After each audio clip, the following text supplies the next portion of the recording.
A SMILE for correction of pediatric and unilateral anisometropic myopia. I have no financial disclosure. The aim of this study was to evaluate the safety and the efficacy of the SMILE for the correction of high myopia, high myopic anisometropy in children. We all know that we have these items to look for: the cap incision and the cap side cut and the lenticule side cut. And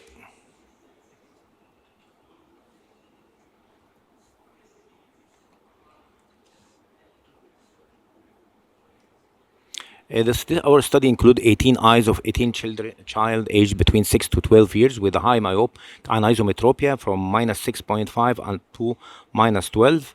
A SMILE was performed with or without sedation. Sometimes we use the general anesthesia, and the follow-up completed after for 12 months after surgery. Occlusion therapy for the amblyopia is performed after surgery. The age was ranged from 8.4 years up to 12 years, from -8.7 up to -12. And also, one of the cases we don't face like these cases because most of the cases was under deep sedation, or sometimes we use general anesthesia with a mask. And for my opinion, that it should be have the anesthesia doctor should have a good experience in fixating, because we don't accept any movement during the operation, because any movement it will make you lose the lenticule, and it's very difficult to make retreatment in such case. Operative complication, cycloplegic refraction, and also the topographic stability from Pentacam maps was followed up. And this one of the cases was dancing in one of the child above 12 years. He was more than 12 years. He was just moving under the general anesthesia, and we find that sometimes that can happen. So sometimes facing such problem in young children, it will be difficult. Also in such cases, if you don't have a good anesthesia and moving of the eyes, the patient is not fixating, and you can find what we call the extension of the cap here. So we have to use to go from the other side to be sure that the patient is still moving, and you have to complete the case anyway.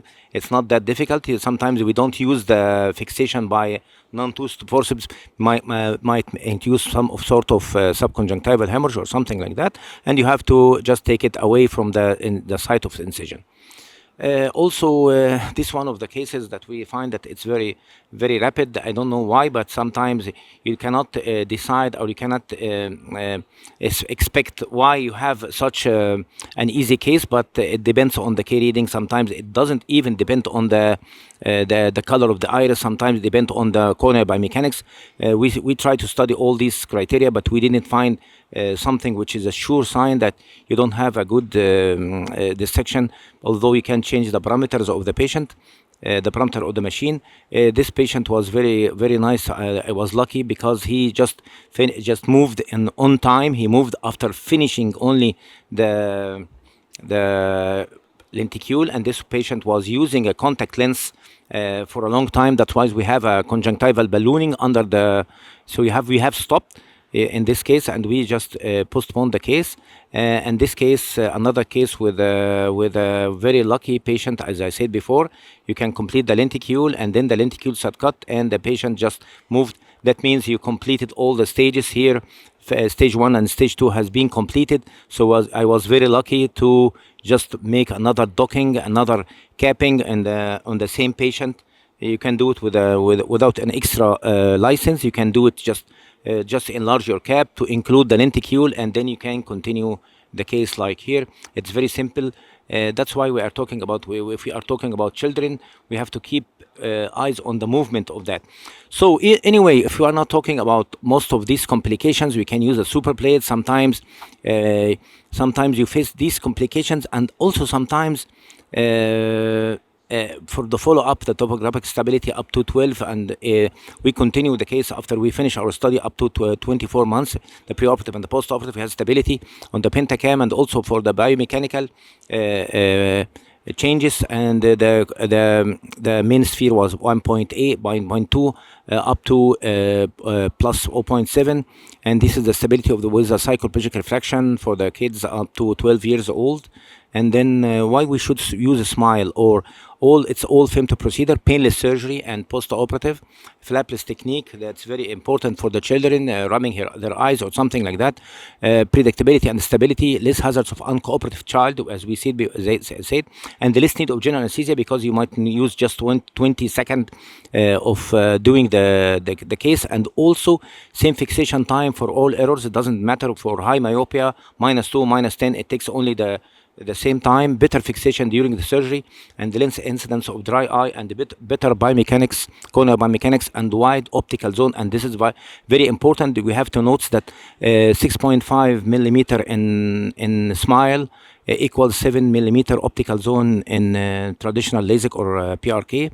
And this is one of the cases we have some sort of epithelial cut, because there was a fluid between the cone and the cornea, and that's why when I try to just to go inside to take off the lenticule, I didn't find that I don't have a lenticule. I just noticed that I have epithelial cut. That's why I just remove my hand and stop moving, and then I just make repositioning of the epithelium and put a contact lens. And I think we use ICL in such case, because maybe it's difficult. He has some problem of his epithelium. Sometimes also you're not sure. You finish when you finish. That means if you don't remove all the lenticule, sometimes we have with us, even with the high errors, that you can find that there is no good dissection, and that's why you have to be sure that you completed your case. We can see here that is still missing part of the lenticule. Here we can see this curve. That means you still have a tissue in your pocket. You leaving this tissue might induce some sort of irregular stigmatism, and it will be difficult again if you take it out. So you can go, if you can see it, you can go and take it out, or if you don't see it well, you can just stain it with any emulsion eye drops. It can be stained, but here I can see it, because I know exactly where this place was left, or where this particle. It's very, very small, and we can face this problem mainly with minor errors, because sometimes you can't catch all, or you can't do the good dissection all over the lenticule. So limitation of the smile, the quality of vision, we're still looking for. No tracking, but maybe with the Smile Pro we can find this. The retreatment still, we have a lot of techniques, but we didn't try it on children. And also hyperopia, with the Smile Pro we can correct hyperopias. And this is another case with a lucky doctor and a lucky patient, that you find that you are using your instrument in a cheese, not in a corneal tissue, not in a tough corneal tissue, and can you remove it like this. So take home message, Smile could be a good option for vision correction in children. Thank you very much. Thank you very much, Professor Ghoniem, for this nice presentation.